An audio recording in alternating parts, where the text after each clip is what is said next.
ठीक है क्या? 2025 1925 वेरी इंपॉर्टेंट ना. Ram Prasad Bismil, you understand Chandrashekhar Azad, you know very well Chandrasekhar Azad, situated in Hanuman Chowk. Chandrasekhar Azad, in the front of Mahatma Gandhi, and back side is Hanuman Mandir.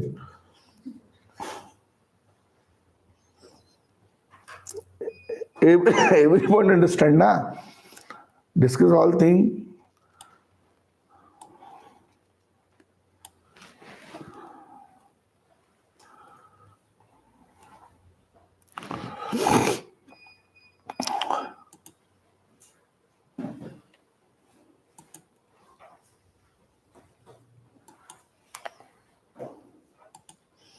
देखो हाल ही में 2025 में कौन कौन से साइक्लोन्स आए उनके नाम बताएं.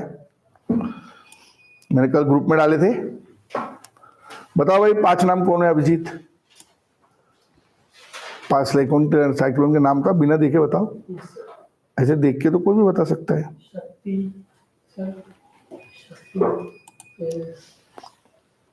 अच्छा मोन्था पता है, धितवा पता है, उसके पहले बढ़ो ना आगे.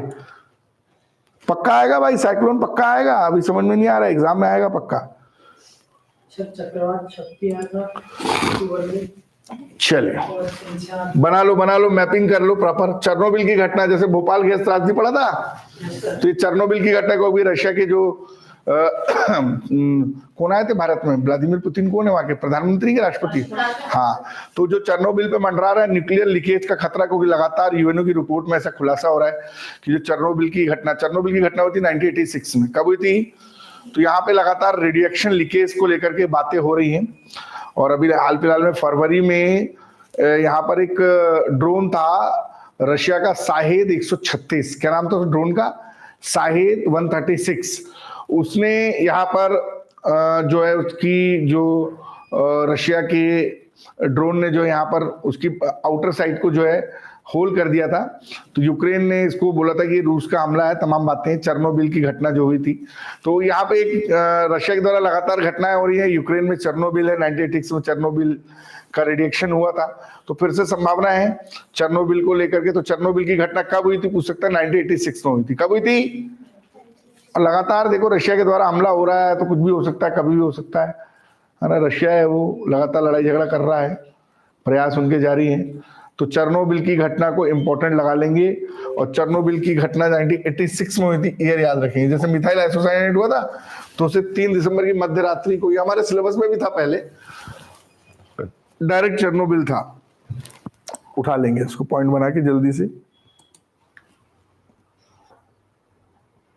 रशिया और यूक्रेन के बीच में परमाणु युद्ध की आशंका से हम पीछे नहीं हो सकते. और चेर्नोबिल में भी हाल ही में न्यूक्लियर रिसाव हुआ है, और ये रिसाव काफी बड़े स्तर पर है.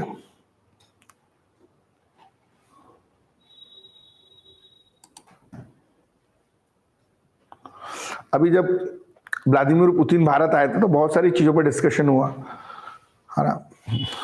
उन्होंने बोला कि हम बहुत जल्दी वार भी बंद कर देंगे. अब देखो करते हैं कि नहीं करते हैं बंद, वो उनका पर्सनल पॉइंट ऑफ व्यू है.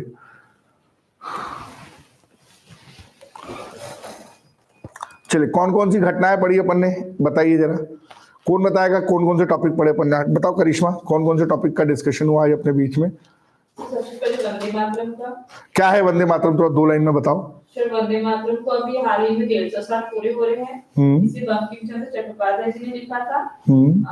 इसके गायक रविन्द्रनाथ टैगोर थे. ये संस्कृत गायक रविन्द्रनाथ टैगोर थे. इसको गाया उनने पहली बार रविन्द्रनाथ टैगोर जी ने गाया था 1896 में.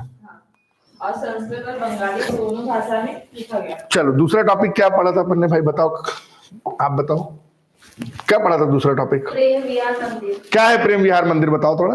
ये कंबोडिया और थाईलैंड के बीच एक विवाद है मंदिर को लेकर, कि कंबोडिया बोल रहा है कि हमारे देश में आता है, थाईलैंड बोल रहा है कि हमारे देश. चलो ये तीसरा टॉपिक नेटफ्लिक्स क्या पढ़ा था अपन ने? थोड़ा बताओ. नेटफ्लिक्स ने वार्नर ब्रोस को अभी खरीदा है, जो कि 1923 में आया था वार्नर ब्रोस, और नेटफ्लिक्स 1997 में आया. इसने रिसेंटली इसको